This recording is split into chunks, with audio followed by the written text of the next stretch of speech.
Hello students, welcome back. मैंने आपको last video में सम बेसिक कॉन्सेप्ट के बारे में बताया था, जिसमें मैंने आपको बताया था जो एक इकोनॉमी होती है उसमें चार टाइप की गुड्स प्रोड्यूस होती हैं। First final goods, second intermediate goods, third consumer goods और फोर्थ कैपिटल गुड्स। तो मैं इन गुड्स के बारे में आपको लास्ट वीडियो में बता चुका हूँ। तो जिस स्टूडेंट्स को समझ में नहीं आया है वो लास्ट वीडियो में उसे देख सकता है। अब मैं उसके बाद आपको ये बताना जा रहा हूँ कि जो इंटरमीडिएट गुड्स होती है और फाइनल गुड्स होती हैं ये डिपेंड करती हैं फाइनल यूज़र पर। जैसे कि मैंने इसमें लिखवा भी रखा है आपको, देखिए, a good may be intermediate and final, it is depend on final users. ये डिपेंड करता है उसके फाइनल यूज़र पर। फाइनल यूज़र कौन है?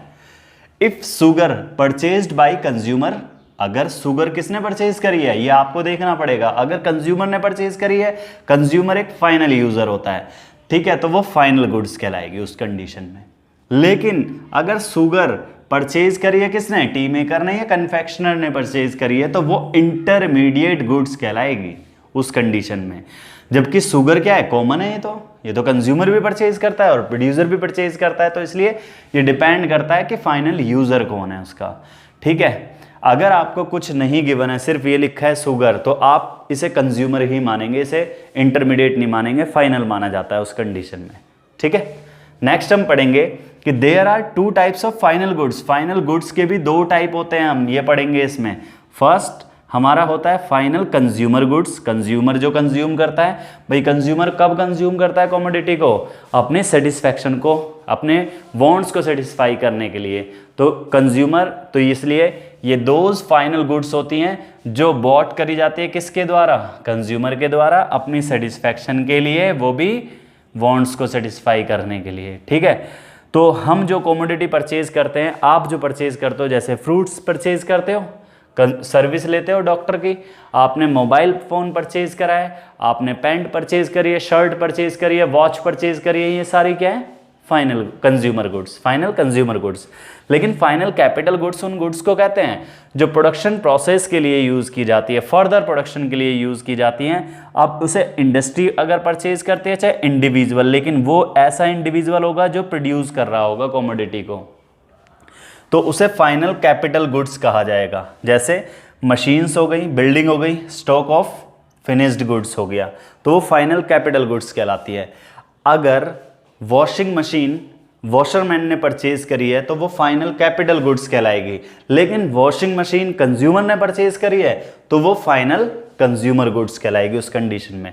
तो ये आपको समझना पड़ेगा, इसमें मेंशन होगा। अगर वॉशिंग मशीन लिखा हुआ है सिर्फ, तो उसे फाइनल कंज्यूमर गुड्स माना जाता है। लेकिन washing machine purchase by washerman, तो फिर वो फाइनल कैपिटल गुड्स में कैटेगराइज होगा। क्लियर? नेक्स्ट हम पढ़ते हैं डेप्रिसिएशन। देखिए, डेप्रिसिएशन क्या होता है? While fixed assets are in use, ये स्पेशली मेंशन है। कोई भी फिक्स असेट्स को अगर आप यूज कर रहे हो, यूज करने के बाद भाई डेफिनेटली उसकी वैल्यू क्या होगी, लॉस होगी। उसकी वैल्यू तो लॉस होगी ना फिक्स्ड असेट्स की। वो किस वजह से लॉस होगी? भाई अब मैं मार्कर यूज कर रहा हूं, इस मार्कर को अगर मैं यूज करूंगा तो इसमें क्या होगा, भाई इंक डालनी पड़ेगी, इंक खत्म हो जाएगी। ठीक है, आप मोबाइल फोन यूज करते हो तो मोबाइल फोन में क्या होता है, उसका टेम्पर्ड ग्लास खराब हो जाता है ना। तो टेम्पर्ड ग्लास खराब हो जाता है तो वो जो आपको खर्चा करना पड़ता है तो वो क्या है, क्या कहलाएगा, नॉर्मल टीयर वियर। ठीक है, regular wear and tear. Next change in technique, change in technology. अगर टेक्नोलॉजी चेंज हो जाती है वो भी एक डेप्रिसिएशन का कॉज है, वो भी एक टाइप है। जैसे कि अब पहले क्या होते थे, स्मार्टफोन अब यूज होने लग गए, पहले कीपैड वाले फोन यूज होते थे। तो कीपैड वाली क्या है, टेक्नोलॉजी चेंज होगी। अब वो जो इंडस्ट्री है वो क्या हो गई, वो न्यू प्रोड्यूस अगर करेंगे भी तो कोई खरीदेगा उनको, नहीं खरीदेगा। तो change in technique and accidental damages. Accidental damages का मतलब ये होता है कि भाई अगर कोई भी नेचुरल कैलेमिटीज़ की वजह से हमारा प्लांट खराब हो जाता है या फिर ये, इसे एक्सीडेंटल डैमेजेस कहते हैं, तो ये हमारे डेप्रिसिएशन कहलाते हैं। इसे कंजम्पशन ऑफ फिक्स्ड कैपिटल भी कहते हैं। लेकिन कंजम्पशन ऑफ फिक्स्ड कैपिटल क्यों कहते हैं, इसका रीज़न क्या है कंजम्पशन ऑफ फिक्स्ड कैपिटल कहने का? देखिए, अगर मैं फिक्स्ड असेट्स यूज़ कर रहा हूँ, बच्चों मैंने लैंड परचेज कर ली, मैंने बिल्डिंग परचेज करी, क्या उस पर डेप्रिसिएशन लगेगा? नहीं लगेगा। क्यों नहीं लगेगा? भाई मैंने अगर लैंड परचेज करी है तो वो डेप्रिशिएट थोड़ी ना होती है, उसकी वैल्यू तो एप्रिसिएट होती है। अगर मैंने बिल्डिंग परचेज करी तो उसकी वैल्यू तो एप्रिसिएट होती है, लेकिन उसमें क्या होते हैं, हमारे खर्चे होते हैं। अगर मैंने बिल्डिंग परचेज करी है तो उसमें क्या है, वाइट वॉश करानी है, कुछ खराब हो गया, फॉल सीलिंग करानी है, ये वो टूट गया, तो इसमें ये जो खर्चे होते हैं तो उसे कंजम्पशन ऑफ फिक्स्ड कैपिटल के नाम से जाना जाता है। ठीक है, इसलिए उसे डेप्रिसिएशन नहीं पड़ते, उसे क्या कहेंगे, कंजम्पशन ऑफ फिक्स्ड कैपिटल। जब फिक्स्ड कैपिटल पे आपका डेप्रिसिएशन लगता है तो उसे कंजम्पशन ऑफ फिक्स्ड कैपिटल कहते हैं। ठीक है, अगर मैं इस चीज को कहूं, इस चीज को हटा दूं सिर्फ, while fixed assets are not in use, यहां पे आर नॉट इन यूज लिख देता हूं तो वो कैपिटल लॉस बन जाएगा, डेप्रिसिएशन नहीं होगा वो। फिर वो डेप्रिसिएशन की जगह क्या बन जाएगा, कैपिटल लॉस बन जाएगा। कैपिटल लॉस का मतलब ये होता है कि जब यूज ही नहीं कर रहे आप असेट्स को, फिर भी उसकी वैल्यू रिड्यूस हो रही है। ठीक है, तो वो capital loss. Next, investment. Investment के बारे में क्या होता है कि जब इंक्रीज हो जाता है ना आपका कैपिटल स्टॉक तो उसे इन्वेस्टमेंट कहते हैं। आपका कैपिटल स्टॉक अगर इंक्रीज हो रहा है तो वो इन्वेस्टमेंट कहलाता है। आपने ना, आपके पास 10 मशीन्स प्रोड्यूस करी आपने, ठीक है, लेकिन उसके बाद नेक्स्ट ईयर, उस ईयर, ड्यूरिंग द ईयर, तो आपने क्या करा, मशीन्स 15 मशीन्स हो गई आपके पास, 15 प्रोड्यूस कर लिया आपने टोटल अब। ठीक है, कितनी होगी एडिशनल, 5। ये 5 इन्वेस्टमेंट कहलाती है जो इंक्रीज हुआ आपका।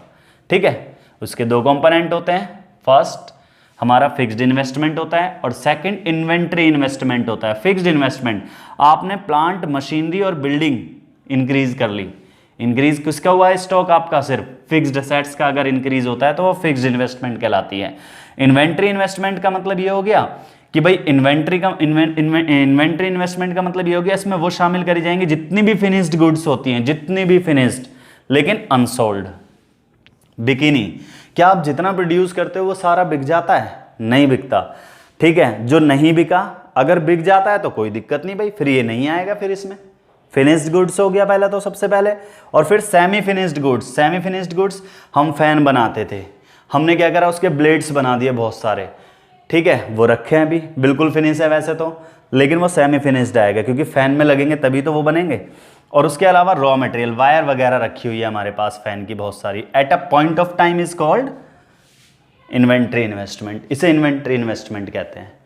ठीक है स्टूडेंट्स, तो आप इसे कॉपी करें।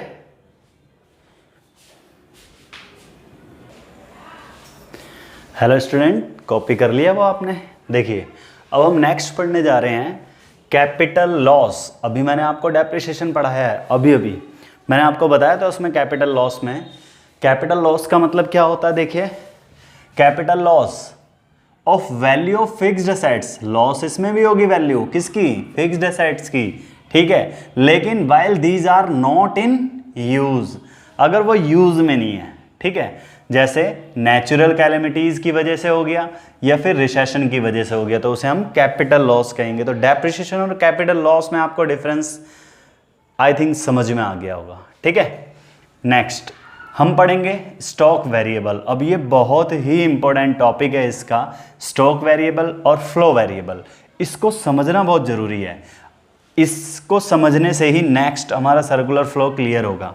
देखिए, स्टॉक वेरिएबल क्या होता है। A stock variable is a quantity measured, इसे क्वांटिटी मेजर्ड तो करी जाएगी, लेकिन कैसे, at a particular point of time. Particular point of time पे जिसे कैलकुलेट कर लिया जाता है तो वो हमारा स्टॉक वेरिएबल होता है। स्टॉक वेरिएबल और फ्लो वेरिएबल को अगर आपको समझना है तो इसको समझने के लिए बिल्कुल एज इट इज, जैसे आपने सिंस या फॉर में डिफरेंस पता लगाया था, सेम ऐसे ही है। आपकी पर्टिकुलर डेट क्या है, किस दिन आप पैदा हुए, बर्थ डेट क्या है आपकी, तो वो क्या कहलाएगा, स्टॉक। सिंस हो गया वो तो, है ना। और ऐसी फोर क्या कहलाएगा, फोर में हम वो लगाते हैं जिसका हमें पता नहीं होता। मैं 2 घंटे से पढ़ा रहा हूँ जी, ठीक है, ये क्या लगेगा, फोर, ये फ्लो की तरह होगा। ऐसे इसमें भी ट्रीट करना है। तो stock is not a time dimensional concept, ये टाइम डायमेंशनल नहीं होता है। टाइम डायमेंशनल का मतलब पर आवर, पर वीक, पर मंथ के हिसाब से नहीं होता, ये एक पर्टिकुलर डेट के हिसाब से होता है। It is measured at specific point of time, इसे पॉइंट ऑफ टाइम पर मेजर करा जाता है। ठीक है, stock impacts flow, stock impact करता है फ्लो को। दैट मीन्स अगर ज़्यादा स्टॉक होगा आपके पास, बहुत सारा पैसा है आपके पास, तो आप ज़्यादा फ्लो कर सकते हो गुड्स एंड सर्विसेज का। ठीक है, फ्लो ज़्यादा कर सकते हो। अगर आपके पास पैसा ज़्यादा है तो फ्लो कर सकते हो ज़्यादा। जैसे आपकी वेल्थ क्या है, स्टॉक। लेबर फोर्स क्या है, स्टॉक। कैपिटल क्या है आपके पास, स्टॉक। फॉरेन एसेट्स क्या है आपके पास, फॉरेन डॉलर हैं, stock. Money supply, stock. Bank deposit, stock. इसको बहुत अच्छे से समझना है। नेक्स्ट, अब आता है हमारा फ्लो वेरिएबल। फ्लो वेरिएबल क्या होता है, देखिए, flow variable, a flow variable is a quantity measured. इसे भी क्वांटिटी को मेजर ही करना है, इसमें भी मेजर ही कर रहे हैं हम ये, लेकिन स्पेसिफिक पीरियड ऑफ टाइम। इसमें ये ध्यान रखना है, ये पीरियड ऑफ टाइम के अकॉर्डिंग कैलकुलेट किया जाता है इसमें, पीरियड ऑफ टाइम के अकॉर्डिंग। तो मैं ये कह सकता हूं बच्चों, फ्लो एक टाइम डायमेंशनल कॉन्सेप्ट है। फ्लो क्या है, टाइम डायमेंशनल है।